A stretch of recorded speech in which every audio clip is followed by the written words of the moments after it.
हरिओम।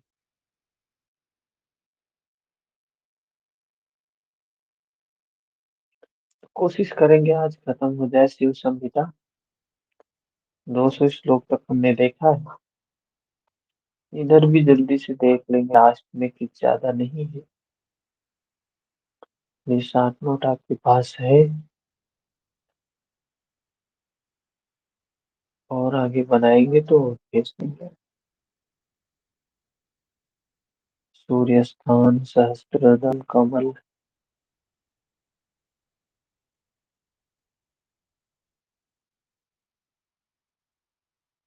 आवाज ठीक है ना?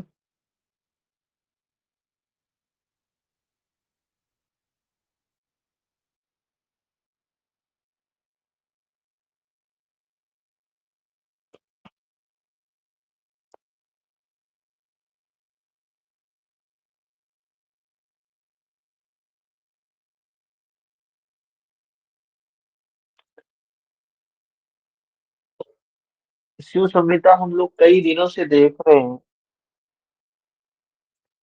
और महत्वपूर्ण ग्रंथ है हमारे एग्जाम के लिए। और इसके साथ साथ अध्यात्म के दृष्टिकोण से भी बहुत महत्वपूर्ण ग्रंथ है शिव संहिता।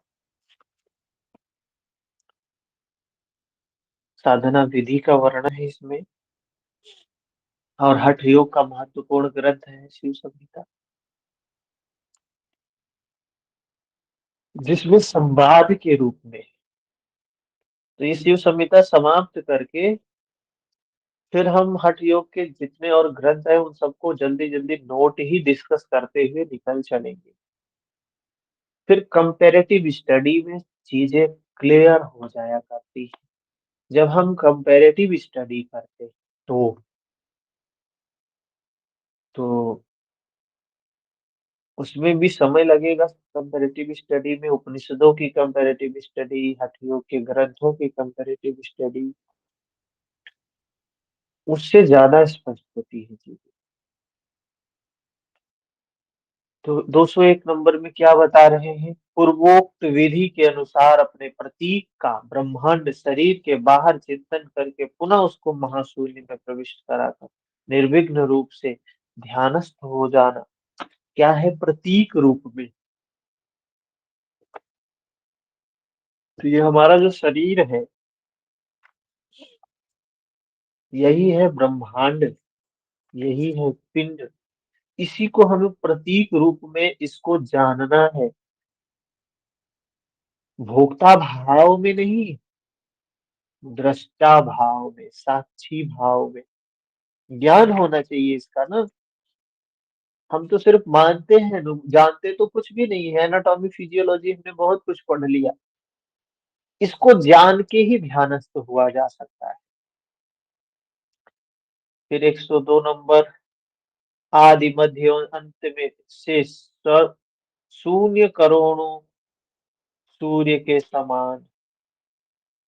202 नंबर, आदि मध्यांतर से शून्य करोड़ों सूर्य के समान कांतिमान तथा करोड़ों चंद्रमा के समान निर्मल उस अंतःकरण प्रकाश में अभ्यास करने से सिद्धि प्राप्त होती है। तो भगवान कृष्ण ने भी इस अवस्था का वर्णन किया कि वो परम पद सूर्य के अंदर उतना प्रकाश नहीं है, चंद्रमा के अंदर उतना तेज नहीं है, प्रकाश नहीं है, शीतलता नहीं है, जितना उस अवस्था में होता है। 103 नंबर, पूर्वोक्त ध्यान आलस्य रहित होकर प्रतिदिन निरंतरता के साथ किया जाना चाहिए। ऐसे अभ्यासी को 1 वर्ष के अंदर ही सारी सिद्धि प्राप्त हो जाती है। सोचो, 1 वर्ष में कोई सोचे कि हम ये कर लें, बाहर का काम तो शायद ना हो पाए। क्योंकि कंपटीशन है भाई। जगह 5 है और मेहनत करने वाले 500 लोग हैं। और इस काम में कोई कंपटीशन नहीं, कोई निर्धारित सीट नहीं है।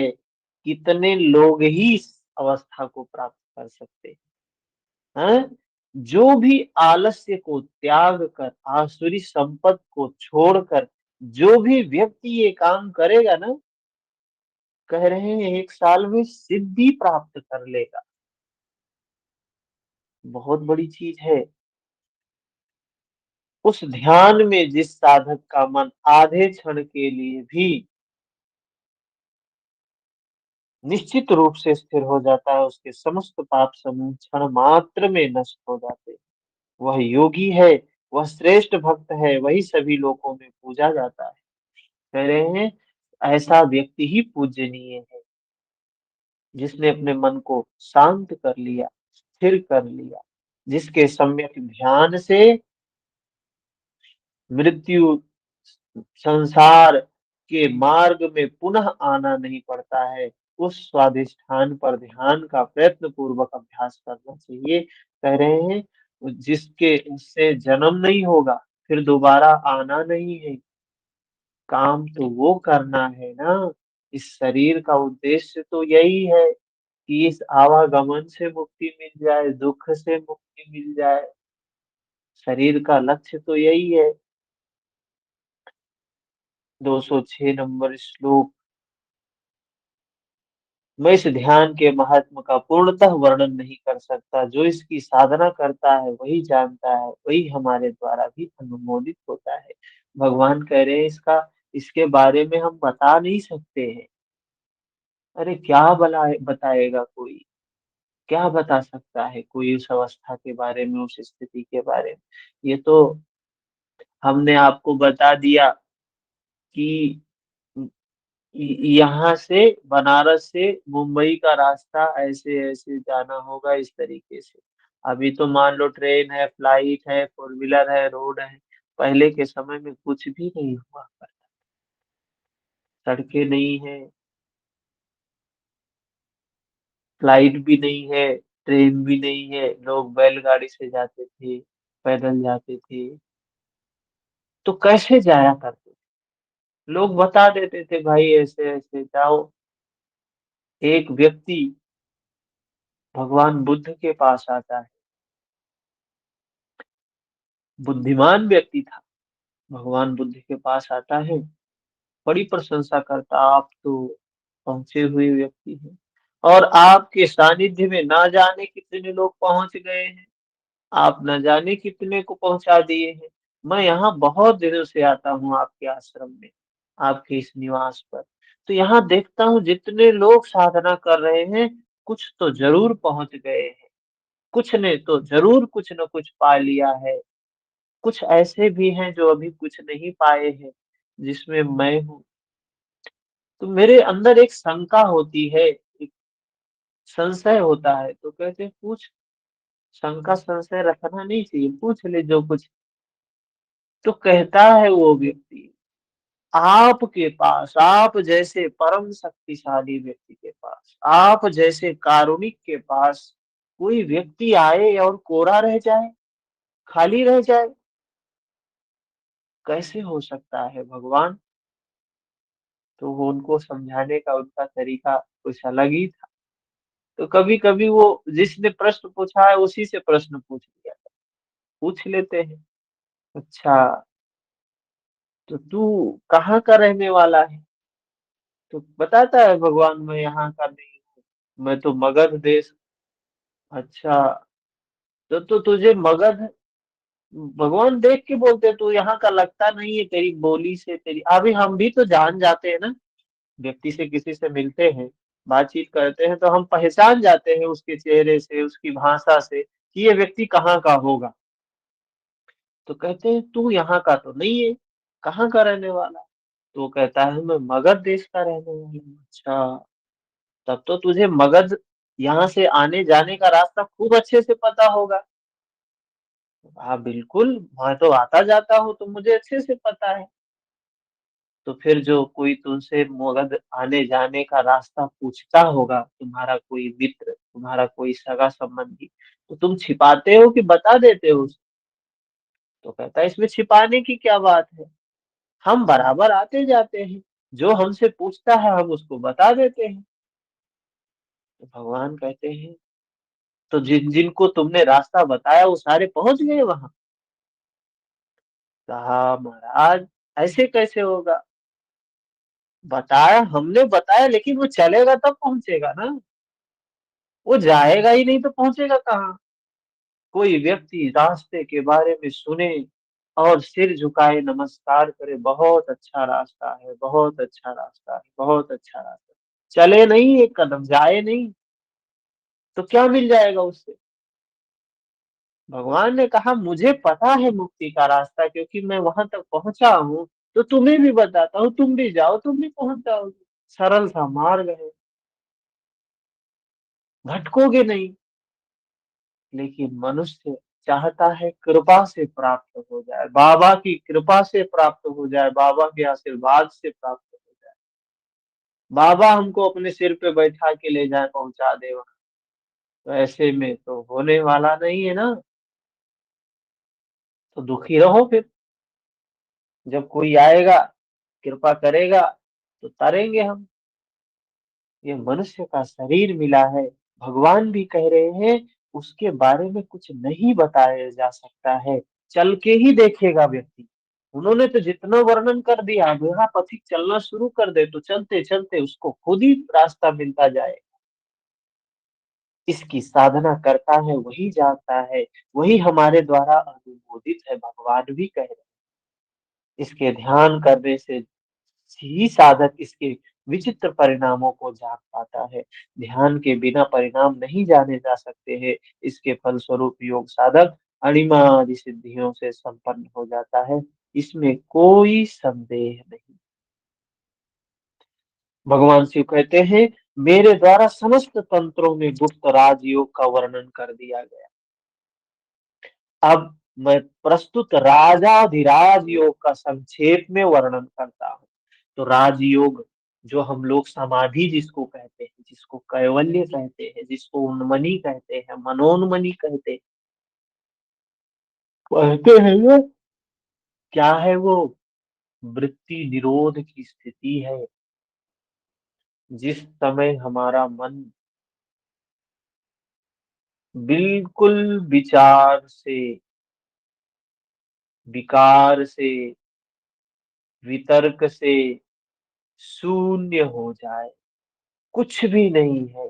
जैसे शांत तालाब होता है ना,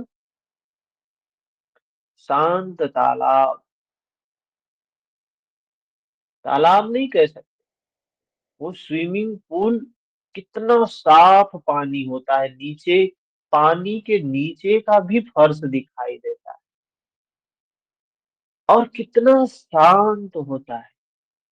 ऐसे ही हमारा मन हो जाए, ऐसे ही हमारा चित्त हो जाए। हम्म ऐसी अवस्था प्राप्त होना, यही है राजयोग की अवस्था। न किसी चीज की चाह है, न किसी चीज की कामना है। भगवान कह रहे हैं मेरे द्वारा समस्त तंत्रों में गुप्त राजयोग का वर्णन कर दिया गया। अब राजाधिराज योग का संक्षेप में वर्णन करता हूँ, सुनो। क्या है?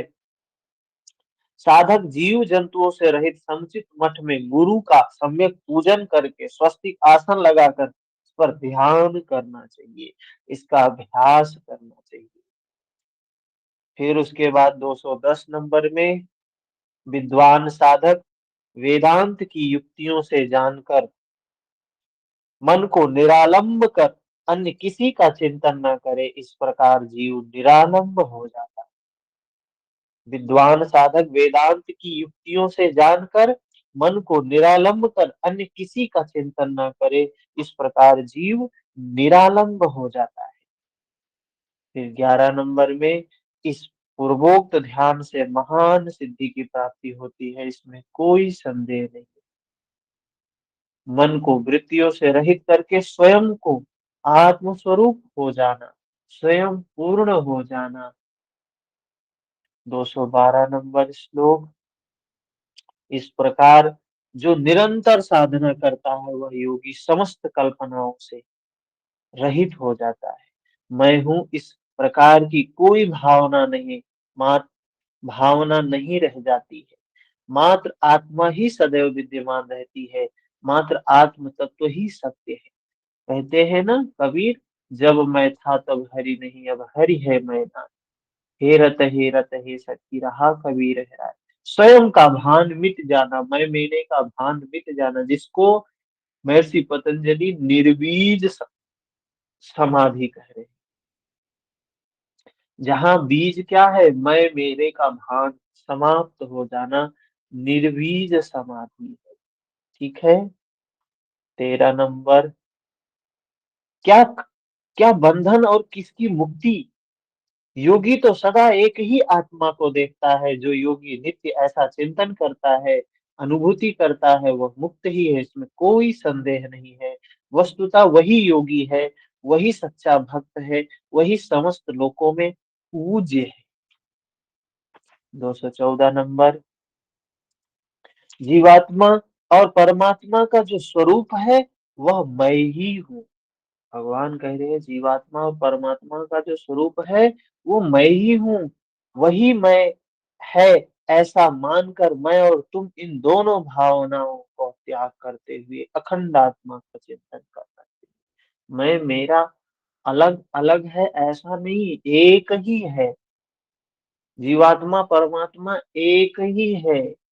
पहले जो स्वयं को जान लेगा उस परमात्मा को भी जान लेगा। जहाँ अध्यारोप एवं अपवाद के द्वारा सब कुछ विलीन हो जाता है, वही साधक को चाहिए वह समस्त संगों से दूर हटकर उसी बीज रूप आत्मा का आश्रय ले, स्वयं में स्थित हो। तदा द्रष्टु स्वरूपे वस्थानम। महर्षि पतंजलि भी कह रहे हैं वृत्ति निरोध के उपरांत क्या होगा, स्वरूप में स्थित हो जाएगा। 216 नंबर, भ्रांति में पड़े हुए मूर्ख लोग अपरोक्ष चिदानंद पूर्ण ब्रह्म को छोड़कर परोक्ष रूप से अपरोक्ष मानकर भ्रम में पड़े रहते हैं। तो यही है, बाहर जितने मूर्खाधिपति हैं क्या करते हैं, बाहर कर्म कांड, 3 प्रकार की श्रद्धा, 3 प्रकार के तप, 3 प्रकार के कर्म, 3 प्रकार के दान, यही सब बाहर बाहर करते रहते हैं। कुछ तो मिलता नहीं है उससे, कुछ भी नहीं मिलता है।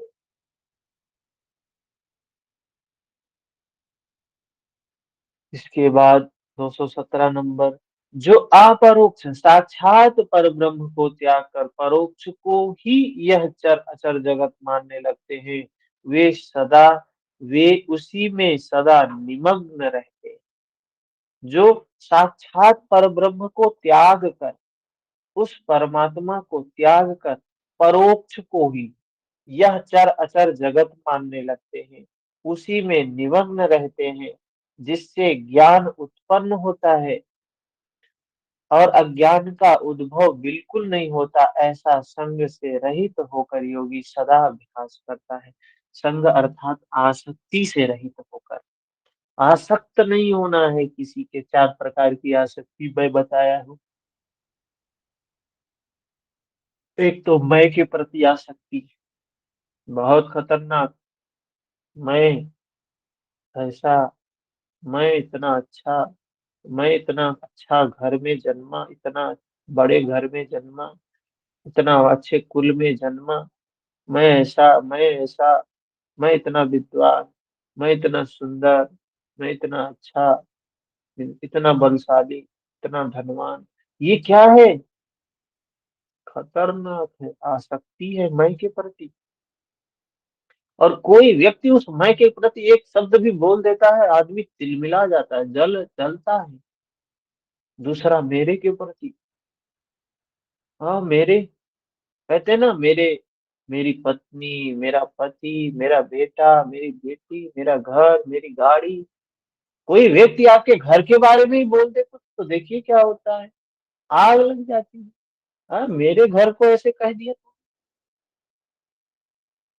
मेरा घर, और घर के बारे में किसी ने कह दिया अरे ये तो सही नहीं है, साले बस इतना ही कहना काफी। देखो उसकी हालत क्या होती है। आसक्ति है ये, कर्म कांडों के प्रति। कोई पूजा पाठ करता है, किसी ने कह दिया ये सही काम नहीं कर रहे हो, देखो क्या हालत होती है उसकी। हम्म किसी ने कह दिया ये काम जो कर रहे सही नहीं है, ये तो गलत है, पाखंड है। देखो क्या हालत होती है, तिलमिला जाता है आदमी को, आग लग जाती है अंदर, आसक्ति है वो। मेरी मान्यता, किसी की कोई मान्यता है, हम तो ऐसा मानते हैं, ऐसा मानते हैं, ऐसा मानते हैं। कोई व्यक्ति कह दे अरे ये मान्यता तो गलत है, देखो क्या कष्ट होता है, कितना दुख होता है, आसक्ति है। मेरा दृष्टिकोण है, कर्मकांड है, मैं मेरे की आसक्ति है, ये सब क्या है, दुख देता है। तो कह रहे हैं आसक्ति से रहित होके, संग से रहित होके योगी सदा अभ्यास करता है। अज्ञान बिल्कुल नहीं है, क्या है, ज्ञान ही ज्ञान है। ज्ञान का मतलब क्या है, अनुभूति है, दर्शन है, जानना है। हम्म। और साधन क्या है, साधन कोई कल्पना नहीं है, साधन कोई पुस्तक नहीं है, साधन है अपना ये शरीर। शरीर माध्यम खलु धर्म साधन। 219 नंबर श्लोक। बुद्धिमान साधक को समस्त इंद्रियों को विषयों से नियंत्रित कर। जो बुद्धिमान साधक है, विषयों से इंद्रियों को मोड़कर, आसक्ति से रहित होकर, विषयों से उसी प्रकार अलग रहना चाहिए जैसे सुषुप्ति अवस्था में रहता है। ठीक है ना। इस प्रकार नित्य अभ्यास करने से साधक में अपना प्रकाश, आत्मज्ञान जागृत होता है, प्रज्ञा जागृत होती है। गुरु के उपदेश वाक्य श्रोता की बुद्धि में अपना अर्थ प्रकाशित कर निवृत्त हो जाते हैं। उस प्रकाशित अर्थ के अभ्यास के बल से ज्ञान स्वतः ही उत्पन्न, ज्ञान से ज्ञान की उत्पत्ति होती है। नित्य अभ्यास करने से आत्मज्ञान जागृत होता है। गुरु के उपदेश वाक्य श्रोता की बुद्धि में अपना अर्थ प्रकाशित कर निवृत्त हो जाते हैं। तो ये जो वाणी है किसी की, हम गीता पढ़ते हैं ना, शिव पढ़ते हैं ना, योग सूत्र पढ़ते हैं ना, तो क्या होता है, ये मुक्ति थोड़ी दिलाए। ये तो हमें साधन में लगाएगा, उसके बाद छूट जाएगा। इसका काम है, सीढ़ी जैसे छत पे हमको जाना है तो सीढ़ी से हमने चढ़ा, सीढ़ी को सिर पे नहीं रख लिया, नाव से हमको पार उतरना है। नाव हमें उस पार उतार देती है, उसके बाद नाव का काम खत्म। कोई व्यक्ति हो बड़ा श्रद्धावान हो जाए नाव के प्रति, अरे नाव, नाव ने हमें पार उतारा है, अब हम तो इसको कैसे छोड़ सकते हैं। इसने हमें पार उतारा, अब हम इसको छोड़ दें, सिर पे लेके घूमे, तो क्या हालत होगी उसकी। उसका पूजा पाठ करने लगे, अरे ये नाव तो मुक्तिदायिनी है। अरे पहुंच गए ना उस पार, काम खत्म हो गया, उसका छूट गया। जो छूट गया सो छूट गया, वो गया पीछे, जाने दो उसको, दूसरे को लाने दो। पकड़ के बैठ गए हम। साधना में बहुत ऐसी चीजें होती हैं, अध्यात्म के मार्ग में बहुत ऐसी चीजें होती हैं। चलते हैं तो चीजें पता चलती है, नहीं चलते हैं तो नहीं पता चलती। बाहर के लोगों को इतनी आसानी से ये बातें नहीं समझ में आती है, अध्यात्म क्या है, धर्म क्या है, चित्त क्या है, मन क्या है। उनको तो सिर्फ कामनाएं ही कामनाएं समझ में आती है, कामनाएं ही कामनाएं समझ में आती है। वही बात कह रहे हैं, गुरु के उपदेश वाक्य श्रोता की बुद्धि में अपना अर्थ प्रकाशित करके निवृत्त हो जाते हैं। उस प्रकाशित अर्थ के अभ्यास के बल से ज्ञान स्वतः ही उत्पन्न हो जाता है। 121 नंबर श्लोक। 221 नंबर। साधनाभ्यास से वही निर्मल ज्ञान, साधनाभ्यास से वही निर्मल ज्ञान निश्चित रूप से स्वयं ही प्रकट हो जाता है, जहां से वाणी मन के साथ पहुंचने में असमर्थ होकर लौट आती है। कह रहे हैं ये वाणी जहां से वापस आ जाती है, साधना अभ्यास से वही निर्मल ज्ञान निश्चित रूप से स्वयं ही प्रकट हो जाता है। आत्म अनुभूति, जहां से आत्म अनुभूति से वाणी मन के साथ पहुंचने में असमर्थ होकर लौट आती है। उस अवस्था में शब्द नहीं होते हैं, और उनके अनुभव को शब्दों में बयां नहीं किया जा सकता है और उस स्थिति को इंद्रियों से समझा भी नहीं जा सकता है, क्योंकि वो स्थिति इंद्रियातीत है। शब्द का सीमा है इंद्रियां, बुद्धि, बस शब्द यहीं तक होते हैं। 222 नंबर श्लोक। हठ योग के बिना राजयोग, राजयोग के बिना हठ योग सिद्ध नहीं होता है। तो बताया यहाँ हठ योग और राजयोग एक दूसरे के, एक सिक्के के दो पहलू हैं। अतएव निष्पत्ति पर्यंत दोनों का सम्यक अभ्यास करना चाहिए। इसलिए सदगुरु के द्वारा निर्दिष्ट मार्ग से योग साधक को हठ योग में प्रवृत्त होना चाहिए।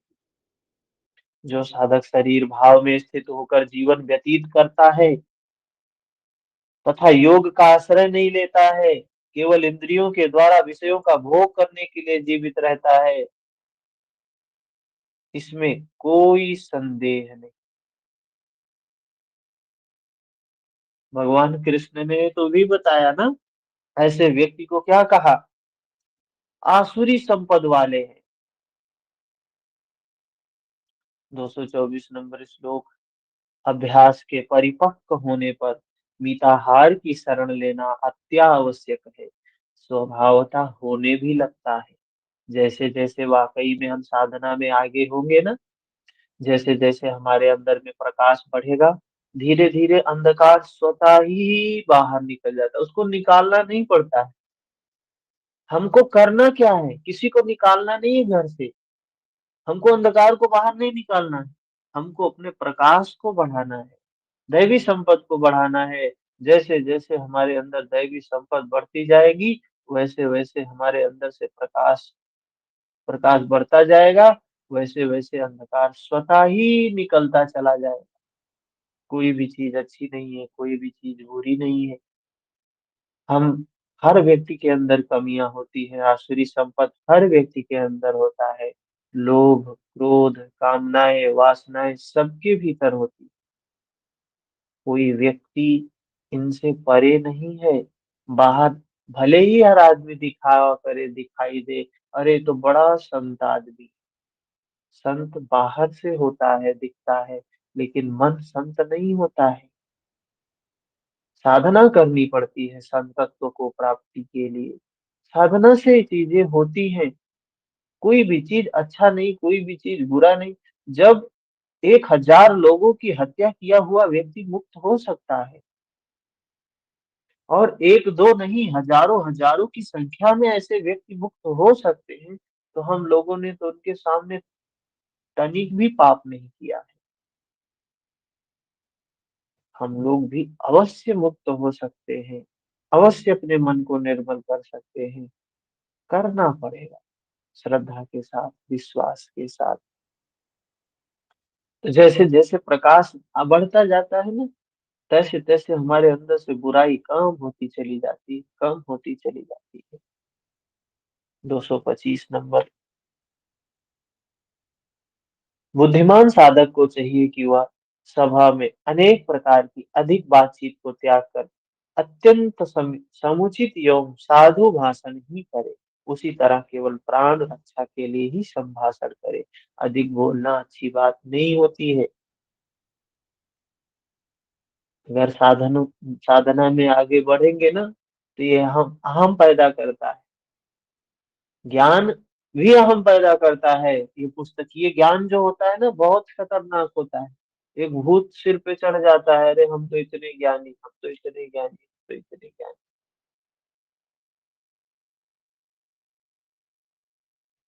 तो ये खतरनाक है। कभी कभी मन में आता है, ये क्या कर रहे हैं हम, क्यों कर रहे हैं ये हम, क्या चाहिए इससे। फिर लगता है स्वांता सुखाय।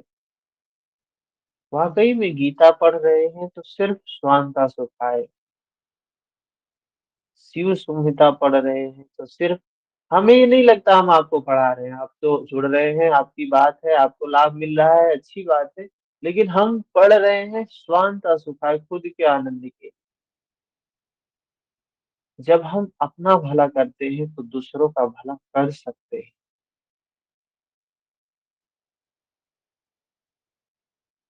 तो ये स्थिति है।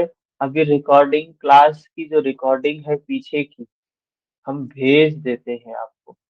ठीक है, सुखदा जी हैं, तो वो आपको पीछे की रिकॉर्डिंग भेज दिया करेंगी, और उसके साथ जो भी हमने पीछे नोट बनाया है, वो नोट भी आपको सबको मिल जाएगा। सारे लोग अच्छे से मेहनत करें, पीछे की सारी क्लास रिकॉर्डेड है, चाहे योग सूत्र हो, चाहे वो उपनिषद हो, चाहे वो एनाटॉमी हो, टीचिंग मेथोडोलॉजी हो, सारा का सारा रिकॉर्डेड फॉर्म में है, और नोट भी सारा अवेलेबल होगा, जो चाहे बाद में सुनते हैं चाहे क्लास में सुनते हैं। क्योंकि अभी ये हमारी तरफ से ये जो क्लासेस चल रही हैं ये अंतिम दौर में है। हमें नहीं लगता है कि हम उनको कंटिन्यू आगे कर सकते हैं। तो जितना दिन चल रहा है उतना दिन चल रहा है। कल मन में ये भाव आया कि नहीं, इसे आज से बंद हो जाएगा, बंद कर देंगे। तो अभी तो चल ही रहा है, आज से फिर से चल रहा है, देखते हैं कब तक चलता रहता है। रिकॉर्डिंग फॉर्म में है, योग सूत्र आशुतोष जी ले रहे हैं, अच्छा पढ़ाते हैं, सर। साधक हैं। सर। सारे योग के हेलो। ग्रंथ साधना परक। हम्म। सर ये कह रहे हैं वशिष्ठ संहिता पढ़ाएंगे। वशिष्ठ संहिता की भी क्लास है, रिकॉर्डिंग है वशिष्ठ संहिता की, और हम क्लास करेंगे जब तक हम हैं। अपनी स्थिति में हमारी तरफ से पूरा प्रयास रहेगा, जब तक हम क्लास लेने लायक है, समय है, अवस्था है, तो क्लास लेंगे। लेकिन ये नहीं कह सकते कि कितने दिन तक है, 1 महीना, 1 दिन, 1 साल, कुछ कहा नहीं जा सकता है। हाँ? तो रिकॉर्डिंग को भी पीछे आप स्वतः ही यूट्यूब चैनल पे स्वतः ही जाके एक सीक्वेंस से डेट वाइज सारी क्लासेस पड़ी हुई है। डेट डेट डेट, उस डेट से, या रोज एक एक लेक्चर भेज दिया जाता है, उसको भी सुन सकते हैं। हाँ संतोष जी। सर मैं ये कह रही थी कि रिकॉर्डिंग्स तो कोई बात नहीं, मिल जाएगी। मैं आपके बारे में जानना चाहती हूँ कि क्या? आपको कुछ मतलब प्रॉब्लम है क्या? नहीं मतलब आप कह रहे हैं ना कि जब तक भी आप इस अवस्था में हैं, क्लास जब तक लेंगे लेंगे, तो मतलब मैं जानना चाहती हूँ कुछ प्रॉब्लम तो नहीं है आपको? नहीं नहीं, किसी तरीके का कोई प्रॉब्लम नहीं है। फिर और ठीक है सर। वो तो क्लासेस तो हम रिकॉर्डेड भी ले सकते हैं, जो भी आप भेजेंगे। हाँ, हम अभी जुड़े रहेंगे हमेशा के लिए, ये ग्रुप रहेगा, हमेशा रहेगा। कभी भी हम कम्युनिकेट करेंगे तो इस ग्रुप के माध्यम से ही करेंगे। हाँ, थैंक आगे यू भी। सर। हाँ, तो ऐसा नहीं कि पूरी तरीके से चीजें बंद हो जाएंगी, कभी कम्युनिकेशन नहीं होगा, क्लास कुछ न कुछ तो होता ही रहेगा, चर्चा परिचर्चा चीजें चलती ही रहेंगी। ठीक है, तो ठीक है। आगे चलते हैं। क्या चाहिए? बुद्धिमान साधक को चाहिए कि वो सभा में अनेक प्रकार की अधिक बातचीत को त्याग कर अत्यंत समुचित एवं साधु भाषण ही करे। उसी तरह केवल प्राण रक्षा के लिए संभाषण करना चाहिए। मतलब ये अधिक वार्तालाप जो होता है ना, खतरनाक होता है। ज्यादा बातचीत नहीं करना चाहिए। इस तरीके से एक अहंकार हमारे मन में बढ़ता है, तो हमारे लिए ये विघ्न खड़ा हो जाता है। तो योग साधक के लिए ये, जैसे जैसे हम अभ्यास को बढ़ाते जाएंगे, ये चीजें स्वतः ही छूटती भी चली जाती है। मन में आने लगता है कि ये चीज तो व्यर्थ है, ये चीज तो व्यर्थ है। तो एक समय आता है खुद ही छूट जाता है। छोड़ना नहीं, जबरदस्ती नहीं छोड़ना होता है, खुद ही छूट जाता है। ऐसी स्थिति आती है। 226 नंबर श्लोक में, योग साधक के लिए गंग संग का परित्याग परम आवश्यक। एक जगह तो कहा गया है संघम शरणम गच्छामि, संघ में जाना है। दूसरी तरफ भगवान शिव कह रहे हैं क्या, कि संघ का परित्याग अत्यंत अनिवार्य है। इसके बिना मुक्ति लाभ नहीं संभव है। यह परम सत्य है, मेरे द्वारा बताया जाता है। भगवान कह रहे हैं यह परम सत्य मेरे द्वारा बताया। संग का त्याग, संग में अच्छे लोग होने चाहिए, अच्छों का संग करना है। सद हम किसका संगत करेंगे? तो धर्ममयी लोगों का, धार्मिक लोगों का, जो धर्म के मार्ग में चलने वाले लोग हैं, इनका संगत करें। दुर्गुणी लोगों का कभी संगत नहीं करना है। संग परित्याग, हठ प्रदीपिका में भी बताया, जन संग परित्याग, जनसंग नहीं करना। तो ये जनसंग क्या है? हम कह सकते हैं ये जनसंग ही है जो हम यहाँ कर रहे हैं। क्या है ये? जनसंग ही है। लोगों से मिलना, लोगों तक संपर्क बढ़ाना, अपने आप को प्रदर्शित करना, ये क्या है? विघ्न ही है। एक साधना के लिए ये विघ्न बताया गया। एक अवस्था तक ये चीजें भी अच्छी नहीं है। एक अवस्था, एक स्थिति तक ये चीजें विघ्न होती हैं, बाधा के रूप में होती है। तो भगवान सीधा बता रहे हैं, योग सूत्र में भी सीधा बताया गया, भगवान बुद्ध ने भी सीधा बताया। 226 नंबर श्लोक हो गया। 27 नंबर, अंतःकरण से उस संग का परित्याग कर एकांत स्थान में गुप्त रूप से ही अभ्यास किया जाना चाहिए। यदि बाह्य जनों के संगति अनिवार्य हो तो केवल व्यवहार के लिए हो, राग और आसक्ति के लिए नहीं। अगर बाहर के लोगों से संपर्क करना अनिवार्य हो, जुड़ना अनिवार्य हो, मिलना अनिवार्य हो, तो सिर्फ और सिर्फ किस लिए होनी चाहिए? व्यवहार के लिए होना चाहिए, आसक्ति नहीं होना चाहिए। अरे लोग हमें जाने, लोग हमारा सम्मान करें, लोग हमेरा रिस्पेक्ट करें, ये हो वो हो, ये क्या है? ये आसक्ति है। हम हैं कौन? हम तो खुद ही नहीं जानते, और हम जो नहीं है दूसरों को जन्माना चाह रहे हैं। राग नहीं होना चाहिए इससे। अरे हमारा नाम होना चाहिए, लोग हमें जाने ना, ये हम हर आदमी यही सोचता है। अरे हमें जाने, लोग जाने हमें, जानेंगे नहीं तो क्या होगा?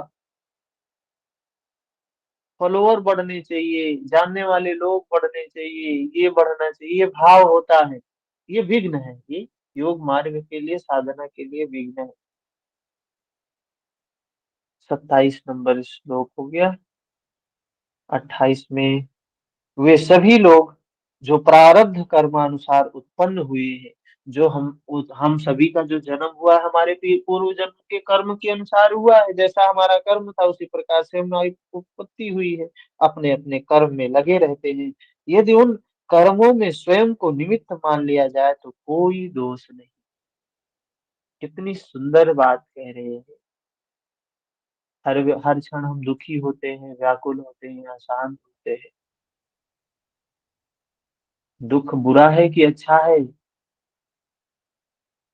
दुख बुरा नहीं है, दुख अच्छा है। हम जीवन भर सुख के लिए भागते हैं, पूरा जीवन सुख के लिए भागते हैं, सुख चाहिए, सुख चाहिए, सुख चाहिए। लेकिन सुख जो होता है ना, भ्रम देता है। दुख जो होता है हमें होश लाता है। अगर हम दुख को साक्षी भाव से देखें, दृष्टा भाव से देखें, तो दुख विमुक्ति के लिए है। भगवान बुद्ध के जीवन में दुख को बचाने के लिए उनके पिता शुद्धोदन ने क्या क्या नहीं किया। उस नगर से जितने बीमार लोग थे, जितने बूढ़े लोग थे, उन्होंने उनको दुख से बचाने के लिए, कि हमारे बेटे को दुख ना पता चले, उन बीमार बूढ़े लोगों को के लिए एक अलग से नगर बसा दिया। महल के भीतर कोई भी पत्ता मुरझाने नहीं पाता था, तोड़ दिया जाता। इसको पता ही न चले, इसको वैराग्य जागे ही ना, इसको दुख का भान ना हो। क्योंकि ये जब जानेगा नहीं दुख क्या है, तो दुख से मुक्ति के लिए साधु बनेगा ही नहीं। क्योंकि किसी ने बता दिया था बहुत बड़ा साधु बनेगा आपका बेटा। तो लेकिन कहते हैं विधि का विधान। एक व्यक्ति को स्वप्न में मृत्यु आती है, कहती है तुम्हें आज चलना है, तैयार रहो। वो सुबह उठता है, ज्योतिषियों को बुलाता है, पूछता है क्या है ये, कैसे बचना है। उसको कोई व्यक्ति बताता है कि बचने के लिए भागो, बस एक ही काम करो, घोड़े पे बैठो और जितनी दूर निकल जाओ उतना अच्छा है। वो व्यक्ति, वो राजा भागते भागते भागते भागते उस स्थान पे पहुंचता है, एक जंगल में खड़ा होता है जाके। जैसे ही घोड़े से नीचे उतरता है, मृत्यु हंसती हुई उसके सामने आती है, कहती है बिल्कुल समय से आए। मैं सोच रही थी उतना दूर से यहाँ कैसे आओगे, लेकिन बिल्कुल टाइम पर आए। तो हर व्यक्ति, हर घटना निमित्त होती है, होनी होती है। हम चाहते हैं बचना, हम चाहते हैं बचाना।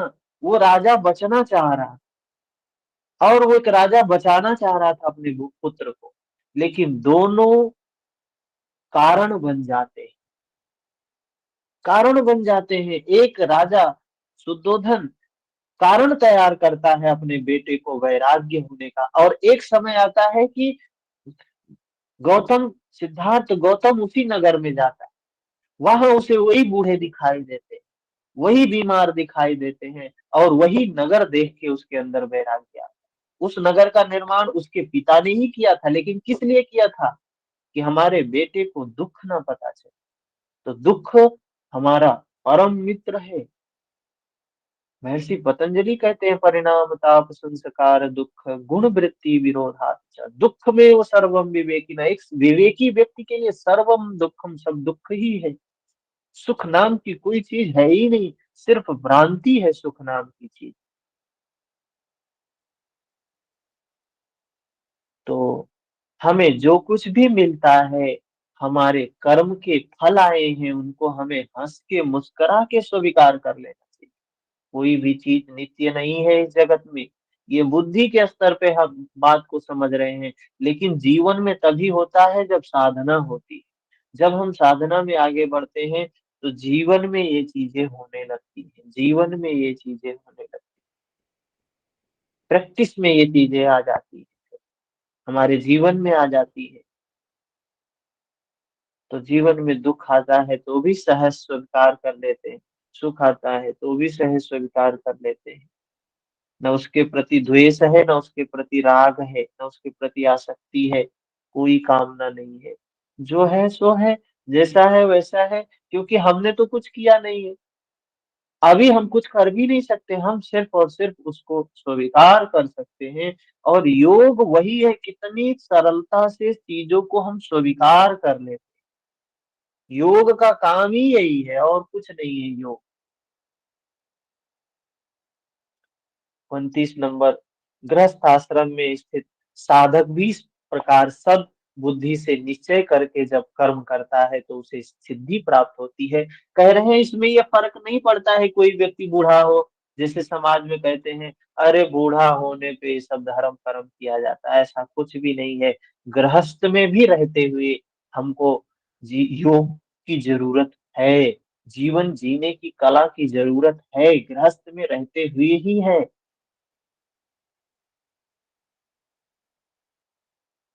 इसमें कुछ विचार करने की आवश्यकता नहीं, कह रहे हैं भगवान, इसमें कोई संशय ही नहीं है।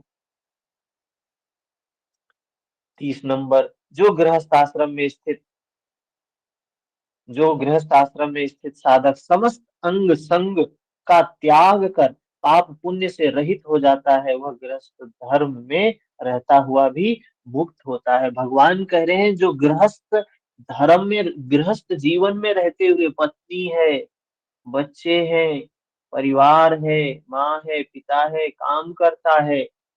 एक कहानी सुनाया था ना 2 दिन पहले, एक किसान की, कैसा जीवन है, बिल्कुल अनासक्त, दुख का तनिक किंचित मात्र भी दुख नहीं है जीवन। सारा काम कर रहा है, गृहस्थ जीवन में है, पत्नी है, बच्चा है, परिवार है, समाज है, खेती कर रहा है, लेकिन योग है उसके जीवन में, पाप पुण्य से रहित है। कह रहे हैं गृहस्थ में रहते हुए भी योगी होता है, मुक्त होता है। 31 नंबर श्लोक। जब गृहस्थ योग युक्त रहता है तब सांसारिक वस्तुओं के संग्रह एवं निजी कार्य में पापाचरण करने पर भी वह पाप और पुण्य से लिप्त नहीं होता है। कह रहे हैं जब गृहस्थ परिवार में रहने वाला व्यक्ति योग युक्त है, मन से निर्मल है, मन समता में है, चित्त की वृत्ति निरुद्ध है, तब सांसारिक वस्तुओं के संग्रह एवं निजी कार्य में पापाचरण करने पर भी वह पाप और पुण्यों से लिप्त नहीं होता है। मन की सारा खेल मन का है। मन में आपके लोभ है, मन में आपकी कामनाएं हैं, मन में आपकी वासना है, मन में आपकी तृष्णा है। बाहर से आप फटीचर बने रहो, भिखारी बने रहो, फकीर बने रहो, कुछ नहीं मिलने वाला है। आज के जो साधु सन्यासी समाज में है 99% ऐसे हैं, बाहर से तो उनके पास कुछ भी नहीं है, कुछ भी नहीं है, लेकिन कामनाएं, इच्छाएं, वासनाएं भरी पड़ी है। भगवान शिव क्या कह रहे हैं कि बाहर सब कुछ हो, स्त्री हो, परिवार हो, गाड़ी हो, घर हो, धन हो, लेकिन मन में कुछ ना हो। तो कह रहे हैं ये स्थिति योग की स्थिति है, पाप पुण्य से अलिप्त रहित स्थिति है। गाड़ी होना बुरी बात नहीं है, घर होना बुरी बात नहीं है, पत्नी होना बुरी बात नहीं है, बच्चे होना बुरी बात नहीं है। बुरी बात क्या है? आसक्ति होना बुरी बात। 32 नंबर श्लोक। अब मैं शिव उत्तम मंत्र साधना की चर्चा करता हूँ। भगवान शिव मंत्र साधना के बारे में बताते हैं जिसमें इहलोक परलोक के आनंद की प्राप्ति बिना किसी विरोध के होती। कह रहे हैं आनंद प्राप्त होता है मंत्र योग से, नाद से, मंत्र से। कह रहे हैं आनंद की प्राप्ति होती है, यहाँ भी प्राप्ति होती है, वहां भी प्राप्ति होती है, सुख की प्राप्ति होती है। 35 नंबर श्लोक। जिस उत्कृष्ट मंत्र का चयन किया है उसका ज्ञान हो जाने पर साधकों में श्रेष्ठ योगी को समस्त ऐश्वर्य युक्त सुखों को प्रदान करने वाली योग सिद्धि प्राप्त होती है। जिस उत्कृष्ट मंत्र का चयन किया है उसका ज्ञान हो जाने पर साधकों में श्रेष्ठ योगी को समस्त ऐश्वर्य सुखों को प्रदान करने वाली योग सिद्धि प्राप्त हो जाती है। 34 नंबर श्लोक। मूलाधार में फलों से युक्त जो कमल है उसके मध्य में बिजली की प्रभा के समान स्फुरन करता हुआ वाग्भव बीज स्थित है। वाग्भव बीज के बारे में बता रहे हैं। हाँ? हृदय कमल बीज क्या हृदय कमल का पर बंधक बंधु पुष्प के समान रक्त वर्ण का काम बीज। तो यहाँ पे प्रश्न एक पूछा जा सकता है, वैसे चक्र में हमने लिखा है कि मूलाधार में वाग्भव बीज है, हृदय अनाहत चक्र पर काम बीज है, हृदय स्थल पर बंदूक पुष्प के समान रक्त वर्ण का काम बीज है, तथा भ्रू मध्य पे आज्ञा चक्र पे करोड़ों चंद्रमा के समान कांतिमान शक्ति नामक 3 बीज का वर्णन किया गया है। ठीक है। वाग्भव बीज, हाँ, काम बीज और शक्ति बीज। वाग्भव बीज मूलाधार में है, काम बीज हृदय अनाहत चक्र में है, शक्ति बीज आज्ञा चक्र में। ठीक है। तो ये भोग जो मोक्ष रूपी फल को प्राप्त कराने वाले तीनों बीज मंत्र गुप्त रखने योग्य है। ये जो तीनों बीज मंत्र है कह रहे हैं गुप्त रखने योग्य है। सिद्धि के लिए साधना करने वाले योगी को इन तीनों मंत्रों की साधना करनी चाहिए। इसके बाद सदगुरु से इन तीनों मंत्रों में से प्रत्येक को यथाविधि प्राप्त कर न शीघ्रता से न विलंबता से प्रत्येक अक्षर का अनुसंधान करते हुए साधक को चाहिए वह असंदिग्ध मन से, असंदिग्ध मंत्र मन से मतलब श्रद्धा, पूरी श्रद्धा के साथ, अश्रद्धा नहीं होनी चाहिए। जाप करें, जाप करने की बात कह रहे हैं। विद्वान योग साधक तल्लीन योग समाहित होकर शास्त्रोक्त विधि से देवी के समक्ष बैठकर 1 लाख आहुतियों से हवन करे, 3 लाख मंत्रों का जाप करे। बुद्धिमान साधक जब क्रिया की समाप्ति पर योनि की आकृति वाले कुंड में कनेर, फूल, गुड़, दूध, घी को मिश्रित करके आहुतियां दे। इस अनुष्ठान के करने से साधक विवेकशील बन जाता है। तत्पश्चात पूर्वाभ्यास अर्थात जपोपासना, होम आदि के द्वारा प्रसन्न हुई त्रिपुर भैरवी देवी निश्चय ही उसकी समस्त कामनाओं को पूरी कर दी। ये कामनाएं कैसी हैं? कौन सी कामनाएं हैं? हम चाहे, शास्त्रों में ऐसी बातें लिखी गई हैं तो हम कामनाओं को लेके जाते हैं, देवी जी ये वो कर दो, देवी जी वो कर दो, देवी जी ये कर दो, तो ऐसा करेंगे वैसा करेंगे, देवी जी एक पुत्र दे दो तो दर्शन करने आएंगे, तो देवता जी ये कर दो, तो ऐसे जीवन में चलने लगता है। भगवान क्या कह रहे हैं?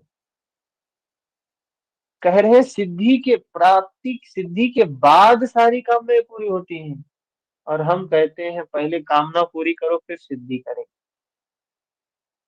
कामना पूरी करो फिर दर्शन करें। और दर्शन कौन सा? हो देवी जी हैं तो वहां देवी जी हैं, वहां देवी जी। दर्शन तो इस पिंड में ही है, इस शरीर में ही है। दर्शन इस शरीर में करना है, और हम दर्शन बाहर करने लगते हैं। तो त्रिपुर भैरवी देवी जो स्थान है वो शरीर में ही है। ये शरीर ही हमारा साधन। ठीक है, तो अभी 20 बचा है। कुछ प्रश्न है किसी का तो बताएं। 2 4 6 मिनट प्रश्न पे देख लेते हैं। कोई प्रश्न?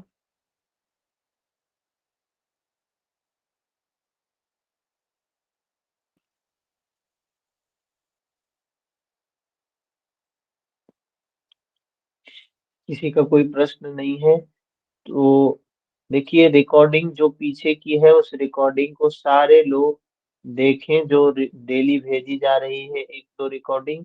आप अपने अनुसार भी स्वयं भी जाके एक्सेस कर सकते हैं, देख सकते हैं। ठीक है ना? और दूसरी चीज, तीन संभवतः 3 तारीख से हम 10 दिन के लिए नहीं रहेंगे, तो उस दौरान क्लास बंद रहेगी। हम्म तो उसके बाद फिर कंटिन्यू करेंगे। अभी एग्जाम का कोई डेट वगैरह का कुछ वो नहीं है। संभावना है कि एग्जाम मार्च में हो जाएगा, 100% संभावना है कि मार्च में एग्जाम होगा हम लोगों का। ठीक है। सर हाँ, सर ये ग्रुप में जो लिंक डालते हैं आप लोग, वो पता नहीं कहीं ओपन ही नहीं होता। नहीं होता ओपन? ऐसा है, सबको ऐसा रहता है क्या? सर पता नहीं, हमको तो ऐसा होता है। तो नेहा जी, उस लिंक को एक बार आप कॉपी कर ले, और कॉपी करके जो लिंक आता है ना, ये जी सर। क्लास ज्वाइन करने वाला जो लिंक, इसको ही सिर्फ उतना सेलेक्ट करके और उसको कॉपी करके फिर गूगल मीट में जाके वहां पेस्ट कर देंगे तो इससे ज्वाइन हो जाए। कभी कभी होता क्या है कि लिंक नहीं बन पाता है, लेकिन आप इसको, इस लिंक को, जो HTTPS करके लिखा है ना, meet.google.com करके जो कोड अच्छा। लिखा है, जी उसको ही सर। कॉपी करके और फिर सीधा वहां पे जैसे ही ये व्हाट्सएप वाला जो लिंक है इसमें ही डालेंगी तो खुद ही वो दिखाने लगेगा लिंक। सर इसके बजाय अगर आपका नंबर भी ये मोबाइल में सेव कर लेंगी ना तो सारी लिंक ब्लू कलर की हो जाएंगी। हाँ, ऐसा भी हो सकता है। हाँ, आपका नंबर सेव कर लेंगे ना ये मोबाइल में तो वो जितना भी लिंक और सब आता है वो सब अपने आप फिर डायरेक्ट खुलने लग जाएगा। अच्छा अच्छा, ओके, ऐसा होता है। Thank you. ठीक है।